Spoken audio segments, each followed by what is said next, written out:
গরমকাল মানেই হচ্ছে নানা রকমের শরবত, আর নানা রকমের শরবতে সেরা শরবতটা হলো আম পোড়ার শরবত।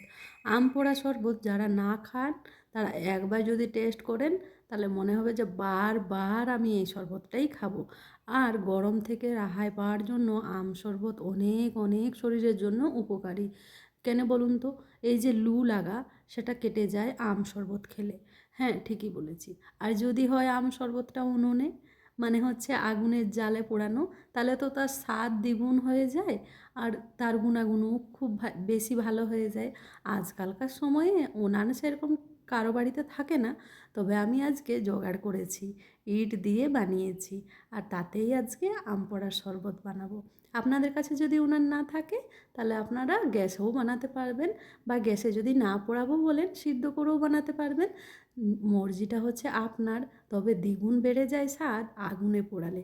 ছোটোবেলার কথা মনে পড়ে যে গাছ থেকে আম ছিঁড়ে নিয়ে এসে মায়ের যখন রান্নাবান্না হয়ে যেত তখন অপেক্ষা করতাম সেই আম পোড়াবার জন্য, আম বা নতুন আলু সব পোড়াবার জন্য। এই যে ছোটোবেলার স্মৃতিগুলোর জন্যই আজকে শুধুমাত্র আম পোড়াবো বলেই আমি আগুনটা তৈরি করেছি। 3 দিকে ইট দিয়ে দিয়েছি 3টা করে, আর ঝুড়ি জ্বালিয়ে নিয়েছিলাম। তাতে আম পোড়ানো তো হয়ে গেল। এবার আমগুলো ঠান্ডা করে ভালো করে ধুয়ে চোকাটা ছাড়িয়ে নিচ্ছি।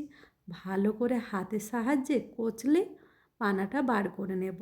আমের পানাটা বার করানো খুবই সোজা। আর এখনই জিভে জল চলে আসছে দেখে মনে হচ্ছে কত তাড়াতাড়ি বানা হবে আর কত তাড়াতাড়ি খাবো। আপনারা এটা স্টোর করেও রাখতে পারবেন 1 সপ্তাহ। আমি 4টা মাত্র আম দেখাচ্ছি, বাকিটা আমি মাখা করেছিলাম। হ্যাঁ, মাখার ভিডিও খুব তাড়াতাড়ি নিয়ে আসবো। খুব সহজভাবে আমি আম পানা বা আম পোড়ার শরবতটা আপনাদের কাছে তুলে ধরছি। নিয়ে নিয়েছি আমের পানা, পুদিনা পাতা, অল্প বিট নুন, আর কি বলুন তো, অল্প চিনি। পুরো চিনি দিইনি, আমি অল্প গুড় দিয়েছি। আপনাদের ইচ্ছা মতো, আপনাদের যদি মনে হয় যে গুড় চিনি দিয়ে বানাবো তাহলে বানাতে পারেন, নয়তো শুধু চিনি দিয়েও বানাতে পারেন। এই যে পানাটা রেডি হয়ে গেল, এই পানাটা আপনারা জারের মধ্যে ভরে 1 সপ্তাহ স্টোর করে বানাতে পারবেন।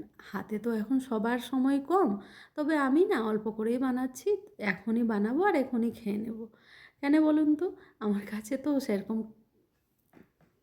সেরকম বেশি আম ছিল না যে স্টোর করে রাখবো। আপনারা বাজার থেকে একেবারে বেশি করে আম কিনে নিয়ে এসে পুড়িয়ে স্টোর করে রেখে নিতে পারেন 1 সপ্তাহ। সেই ভিডিওও নিয়ে আসবো কোনো দিন।